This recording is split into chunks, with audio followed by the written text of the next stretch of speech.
So, thank you very much, Alec, for joining us. And I know you've got a really interesting story to tell, and I know it's going to really help some many people. So, where do you want to start?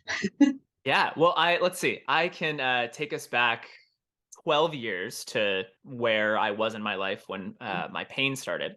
Then we can go from there. How does that sound? Okay, sounds great. It's always good to know where you came from, and then it's really interesting to see where you are now. So let's see the Yeah, journey.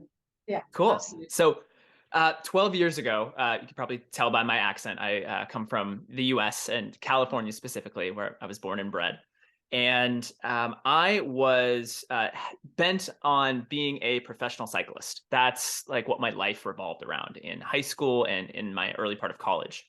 And to kind of give a sense of like my mindset back then, I was pretty perfectionist and obsessive about it, to the point where before races, I would take a Q-tip, those little things that you use to clean your Yeah. ears, and I would clean my chain, my bike chain with that before a Ah, race. And okay. so I'm like, all right, TMS personality is already well set. Yes. Perfect diet, perfect exercise regime, and everything. And I was at age 18. It was my freshman year in college. Just after that, and I had a summer of some really big races coming up, where if I did well in these races, I was going to be, potentially moving up categories. And I had actually just qualified to be in a new category where I was going to be racing against professionals. And so I was I was pretty nervous about this. Mhm. And I remember a couple weeks before one of these big races, I was out on a training ride one day and just riding along, nothing special. And I just felt this rippling pain go through my back. It was as if somebody had stuck a lightning rod into my spine and was like twisting it end to end. And the pain was so bad that I couldn't actually bend my spine over. And I got back home and I was icing my back and doing all these things. I saw a chiropractor who said, 2 weeks and you'll be back on top. Don't worry about it. You're going to be fine for your races. Well, of course, 2 weeks go by and the pain is still there. I'm not able to really bend my back or ride my bike. And then 3 weeks, and then 4 weeks, 5 weeks, 6 weeks go by. And it's just getting worse and worse and worse. And it wasn't until about 4 months later that I was diagnosed with a ruptured spinal disc. So specifically ruptured L4, L5, and then a torn L5, S1 in the MRI. And And yet, that's when, yeah, and yet, apparently, the pain came on while you were cycling. exactly. Pain came on while I was cycling. There was no trauma, no fall, no crash, or anything like that. And I started to wonder, why did that happen then? And I started to kind of construct these ideas about. I saw photos of myself where on a bike I was essentially, my back was as flat as the bike itself, and so I was like, oh, I must have been bending too much from my lumbar spine. That must Yes. be it, and created this whole cycle. Yeah. Yes, yeah. So it's then reinforced, isn't it? And what you're told, your imaginations, and the whole Yes. story behind it then reinforces the pain, doesn't it? Exactly. And then there becomes like this tension around having this pressure to get rid of it, right? So the Yes. specialists that I was seeing and the practitioners, chiropractor, multiple physical therapists, acupuncturists, all reinforced this idea that it was Yeah. physical. And it became this really tense need to get better, because I had these races and I was like, I need to do these races. I've been Yeah. training all year for them. And of course, when you have that much tension around these things, it Yeah. doesn't end well. So Absolutely. And so yeah, much fear about not being able to out and not being able to do that. And then how yeah, you have that will impact you.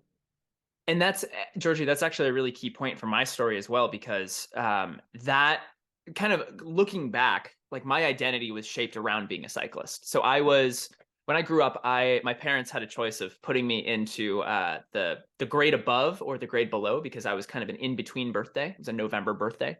So in the Right. States, that's kind of, you get the choice. And my parents decided, oh, we'll put him into the grade ahead. It'll be good stimulation, educationally. And so I ended up being like the youngest person in my grade and the smallest boy in my grade. And so I didn't get a lot of, I didn't feel like I was always seen, right, amongst my peers. And so cycling for me became the way, finally, when I got to high school, like that's my way to stand out, right? Yeah. And I got to these big, like these big races that were ahead of me, and this fear of not doing well in those really, as I look back on my story, and my experience, like the fear of not doing well in those races was enough to be such a big threat to my identity that I believe that my mind was creating this pain to save me from the idea of not finishing these races or being seen, showing myself that I really wasn't that good after all, which Absolutely. was a huge, huge threat. Absolutely, and it's so common, and you see it. I mean, you now are a coach as well. You see this in people training to do the marathon or half marathons or big events like that. That they Yeah, often will have pain leading up to the event, and yet it's always put down to a physical reason. And exactly. so often you can see what's happening, especially if they're trying to raise loads of money as well. Don't want to let people down, etc., etc. Exactly, exactly. And it's such a mindset shift to realize that the pain is actually it's trying, your mind is doing you a favor essentially, or it's Yes, trying to do you a favor. Right? It's like, "Hey, absolutely. we're going to take you away from this really dangerous situation because you're Yeah, trapped between a rock and a hard place. yeah, And so, hey, if you have pain, here's your out." yeah, Because it's yeah. socially acceptable to say, I can't run this marathon because I have plantar fasciitis, or I can't do this bike race because I have a ruptured spinal disc. Absolutely, absolutely. Yeah. Real protective response. Yeah. Yeah. So Yeah. sorry, carry on then. Yes. So it's about 6 months after this initial pain that I have, and I was struggling through a semester back at school. So pretty soon, my fears shifted from, can I actually participate in these bike races, to, gosh, I'm gonna have to go back to college and try to be a normal student. And I was in pain from the moment I woke up till the moment I went to bed. I was having trouble sitting in my lectures, and just generally depressed, and my social circle started crumbling. My identity as a cyclist was being, felt like it was being taken away. And I received, it's about 7 months after the initial pain, I received a nerve root injection that helped temporarily for a couple of weeks. And the doctors recommended another one because they said, well, if this gave you a little bit of relief, we'll do another one and maybe it can be even better. And I remember it was 2 days before the new semester was going to start in college. And I got the nerve root procedure. Pain went away for maybe 48 hours. And then it came back like never before. It was crippling to the point where I just had to be lying down pretty much all the time. Yeah. And it was at that moment I decided to withdraw from college and essentially move back in with my folks and be mostly bedridden for a period of a few months, Wow. just in What pain. an impact to your life at such an age as well. When you Yeah, were depressed. yeah. So it was this like concoction of, so my identity as a cyclist has been taken away. I have friends who are, between the ages of, 18 to 22, and not a lot of people in that age can resonate with what it's like to be in chronic pain. It's like you don't have this physical manifestation of an injury. And so I had friends who I thought would be there for me during that time, but really weren't, or who didn't really understand. And so it felt very, very isolating. And combine that with, this was during the Great Recession, and my dad's a musician, my mom was a librarian, and very, very middle class. And so here I was at home, essentially being taken care of, and feeling like I wasn't producing, Yeah, and it was just like I feel like a burden to this family, really. And so it was just this really, really difficult cocktail of emotions and challenging situations. not surprisingly. Yeah, at such a young age. Yeah. Yeah. So how did you get yourself out of it? Yeah. So yeah, moving ahead a little bit. I'm going to different specialists, going to physical therapists, and I think the biggest thing for me was having a resource that I could depend on. So my folks were amazing when I was back, bedridden and depressed and on painkillers. I remember we had my family and I had gone to this doctor's appointment, and it was like this kind of the same thing that we were told. Kind of, I put my faith in somebody, and they weren't able to really help, and I just felt really dejected. And my dad came in one day and said, we're going to keep going to practitioners. We're going to keep trying things until we find the one that works. Yeah. And so that was really, really important in my recovery. And I actually, before I discovered Dr. Sarno, I saw a physical therapist who he was not up to date with TMS or anything like that, but he taught me not to fear my pain. I remember going into him one day, and he's recommended these physical activities, um, kind of like a hardcore physical therapist. And I remember saying to him, "Well, I have pain when I do this," and he's like, "Well, so what?" I was like, "Oh, that's interesting." And that was kind of that was a really important point, and kind of built on that was a foundation for getting into TMS, of not fearing the pain, not fearing physical activity. And so little by little, I started to get to the point where I was able to do some physical activities, still with pain, but I'd kind of expanded my window, so to speak. That's great, because that's so much more accepted now, not 12 years ago, but the Yeah. evidence is there now. So it's far more accepted that, about neuroplastic pain, basically, about, just, yeah, really working on the fears. And there's so much Yeah. now, which is really helpful, even when you go to more conventional physio. Hopefully they have that understanding. Yeah. Yeah. It was a really gift to get to go to him. Um, and the interesting thing though is that I kind of describe that whole experience as kind of white knuckling through it, of doing these physical activities and kind of being unsure of, like, is this too much for my spine? Is this too little? Like, and it was just constantly occupying my thoughts still. Now I wasn't bedridden, and I wasn't on Vicodin, and I wasn't depressed and had suicidal thoughts anymore, but it was still just, it was Pushing. omnipresent in my experience. Yeah, Yeah, and sort of exactly. pushing through and trying and overthinking and overanalyzing, all of which we Exactly. know really feels the pain. Exactly. Yeah, Make the this move. top-down approach. Yeah. Yes. Yeah. And so I started to, forget exactly how, but my mom actually had she learned about Dr. Sarno through Andrew Weil's work, and Right. or I think it was Andrew Weil, Right. and she gave me the book. And this was, yeah, kind of while I was in pain. And of course, like many people, I saw it and was like, I have a structural abnormality. I've seen my Yeah. MRI. I've seen the juice leaking out of my spine. Like, you can't tell me that's not the cause of my pain. And so I put it on the shelf for like a year and a half. And then, something called me back to it. And then I read Healing Back Pain, and just, I remember in the first two chapters, I was like, this is describing me to a T. The Yeah. perfectionism, the low self-esteem, the drive, and I was just like, okay, this is really something here. There's really something here. And it was over a year since the initial injury, or the initial pain that I had. Right. And then a curious thing started to happen. So I had a quick, I remember really just grasping the concept with Sarno, and my pain after 16 months shifted all from my lower back into my mid back. And then I was like, ha, I have it on the ropes. We're good. Yeah.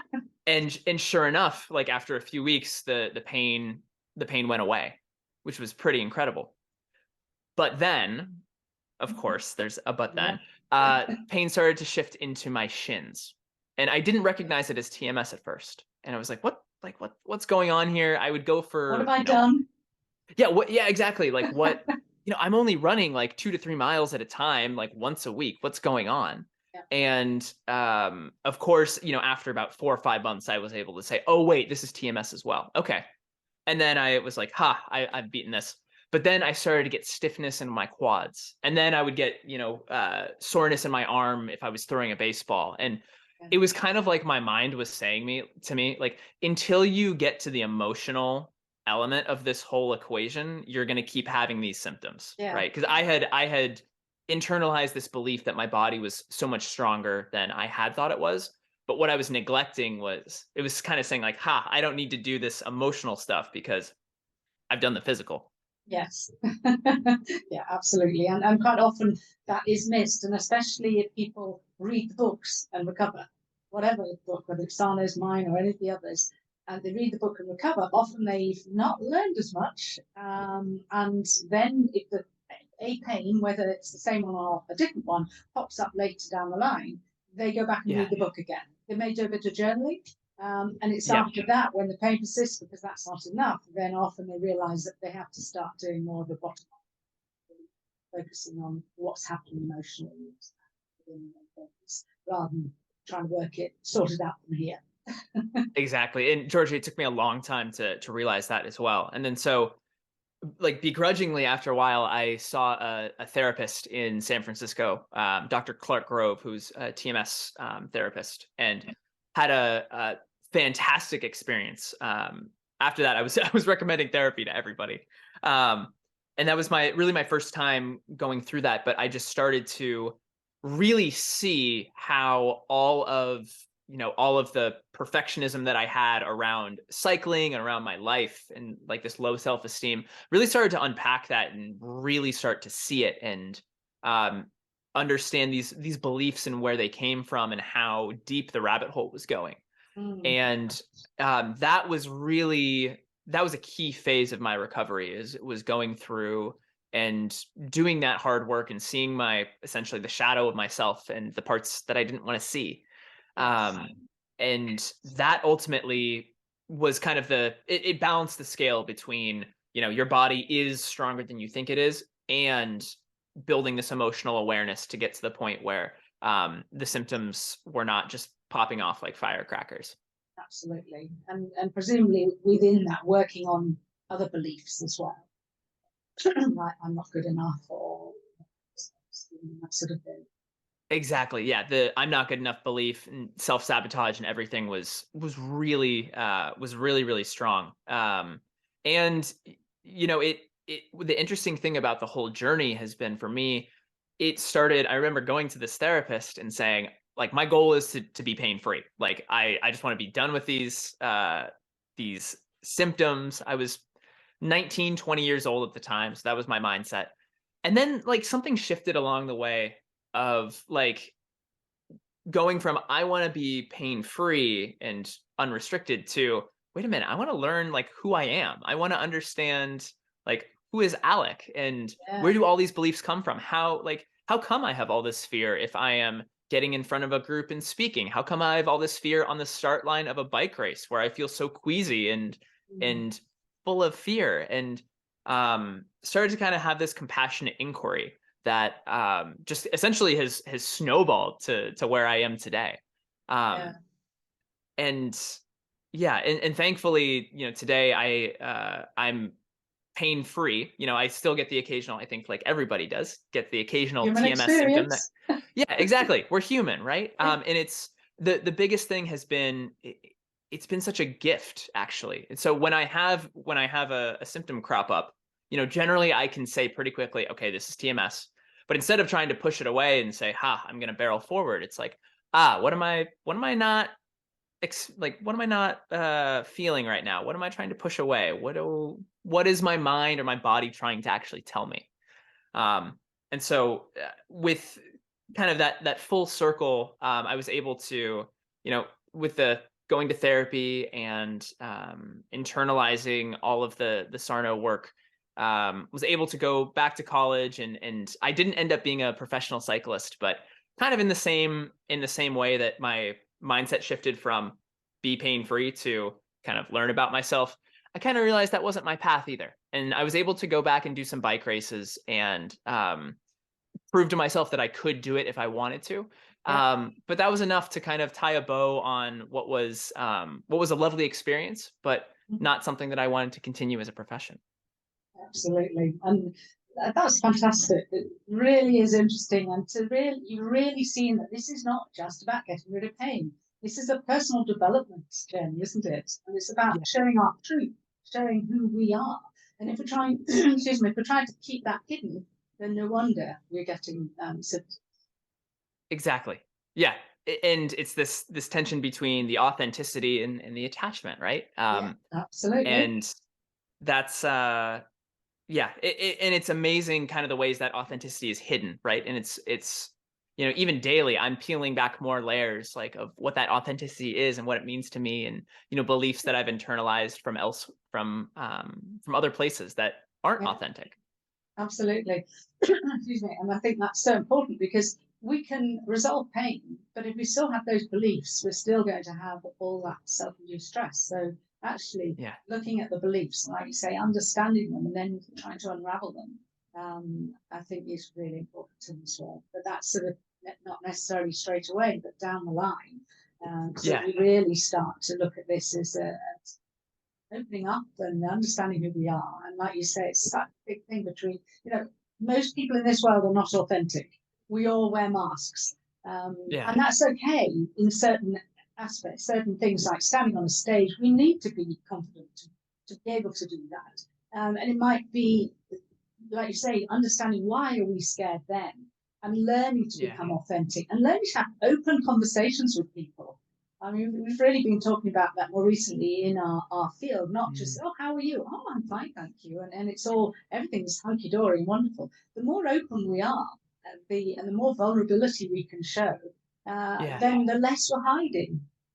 Exactly. And it extends beyond the field of healthcare as well. Like, to your point of vulnerability.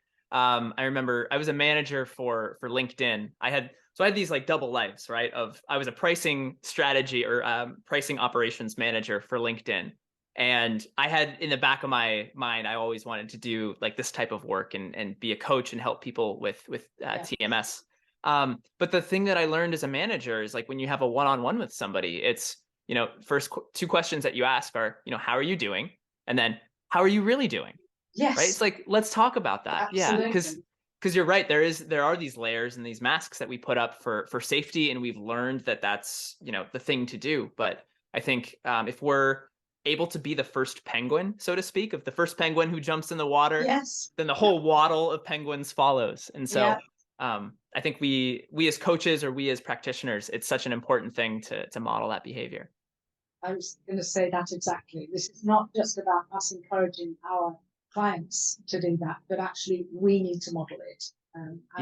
Otherwise, and I often say when I do things like this, that just because we're coaches, practitioners, doesn't mean we don't experience symptoms, but it's how we deal with them. And then it's, like you say, looking at, okay, that's interesting, and being curious rather than, oh my God, I've got a symptom again.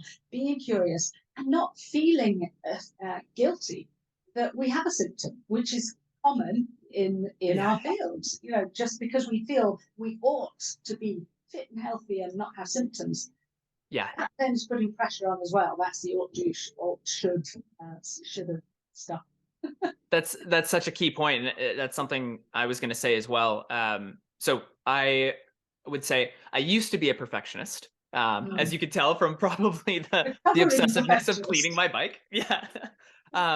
And I think I had this idea of, I need to be perfect in order to be able to help people, or I need to be symptom free in order to be able to serve. And I think what I've experienced, I've experienced that if we're able to be vulnerable and say, I had this flare up that came from, this situation that I was going through, and really be authentic and vulnerable about that. I think it helps, clients see you not as somebody who's on a pedestal, who's a guru, who's figured everything out. 'Cause it's not who we are, but as humans who are in this same journey. Exactly. Absolutely. Exactly. So before we finish, you need to tell us about your marathon. Yes. And how you use this, and more understanding that you've gained to be able to run a marathon without training. So in terms of inspiring clients and walking the walk ourselves, I wanted to do this limit pushing physical challenge. I have a friend who came to me and told me of this concept called a misogi, which is this ancient Japanese concept of essentially a limit pushing activity. Could be mental or physically pushing. And we had this idea, like, how crazy would it be to attempt to run a marathon without training? And I've never been a runner. Like, the most that I will run is probably once a week for about 3 miles or like 5 kilometers. And back even when I was a cyclist, I had this idea that my body was weak. Like, I was able to go on 120 mile bike rides, but if I was going to do like a 3 mile run, like, Lord help me, it was going to be awful. And I knew that this was a limiting belief that wasn't rooted in reality. And so I was thinking, well, okay, what yeah, let's give this a try. I have this internalized belief that my body is Herculean, and so let's give it a shot. And so my friend Luke and I, he was visiting me we were staying in Ireland in Dingle, in the southwest part of Ireland. And so we mapped out this 26.2 mile route. And for the first we're starting out in the morning, and for the first 4 or 5 miles or so, we're ahead of our expected pace, and we're like, oh, this is going to be totally fine. We got this. This is great. And then we're going over, it's not flat terrain, it's like rolling hills. Yeah. And then we're going over these like muddy trails, and we're running in sand on the beach and all this stuff. And we get about 10 miles in, and then Luke, he started to get a little bit of pain, and I was like, okay, we'll see how this goes. But we get to the halfway point, and he had decided, okay, I'm actually going to pack it in. He was in a lot of physical pain, so he had run a half marathon with literally no training. And for me, I was thinking, okay, I can either stay with him or I can keep going. I was like, I'm going to keep going. The thing is, I realized that I severely underpacked the amount of food that I was going to have. So I had like 2 bars and 1 bottle of water for 5 to 6 hours of running, and that wasn't going to be enough. So I was in this bar, this most westernly bar in Europe, Kruger's Bar in Dingle, and they didn't really have much in the way of food, but they had a bunch of peanuts. So I was like, great, I'll take 4 packs of peanuts and just down those. And so I'm continuing on the route, and it's this rolling, beautiful hills. It's right next to the ocean, and essentially, what really helped me do this is, one, not white knuckling it, because what I would have done before is like just kind of drive forward, put the blinders on, but really actually relax into it, and relax into the belief that my body is Herculean. Those are the words that I use. My body is Herculean. And to have a resource was so powerful. So I would be, as I was running, I'd be thinking about my friends or my family, or just the fact that I was out in nature, and just kind of letting that, essentially, that love flow through me, and that resource flow through me and support me. And we got to, it was about 18, 20 miles in, and I was by myself, but my partner, my girlfriend, actually, she ran out, and she was going to run the last like 6 miles with me. And because at that point I was starting to feel like a little bit drained, and I was like, I'm going to keep carrying on. This is getting pretty challenging. And so, talk about a resource. Like, when she was there, I just had this belief, like, oh yeah, I'm going to finish this. This is going to happen. Yeah. And so we ran back into town, and had to do some laps in our along our street to get to the 26.2. But it ended up being just around 6 hours of actual running time. And it was this amazing experience, because for me personally, I had told myself for so long, I'm not a runner. Like, I can't do this. And to be able to do that, really just, it opened my eyes to what is actually possible. And especially if we're doing something with other people who we love, and just having accountability partners. But also, it was these techniques that I use with clients to help get out of chronic pain, this resourcing, this, beliefs that our body is a lot stronger than we think it is. Just being present, not thinking about the next mile or the next 10 miles, but really just the next step. Yeah. So I was able to finish it, thankfully. Well done. So inspiring. Really inspiring. Thank you. It reminds me, because when I, soon after coming across this work, I turned 50, and I just thought, do you know what? I had lots of recurring health problems, and I did this for me. I did a half marathon, and Congrats. I decided it for myself, that I wanted to show that I'm fitter than I'd ever been. But I did train. And it was still tough. But what was interesting while I was running was noticing my body, noticing what was going on, and noticing, for example, an old knee injury that had caused a lot of problems in previous years, that would recur every now and again.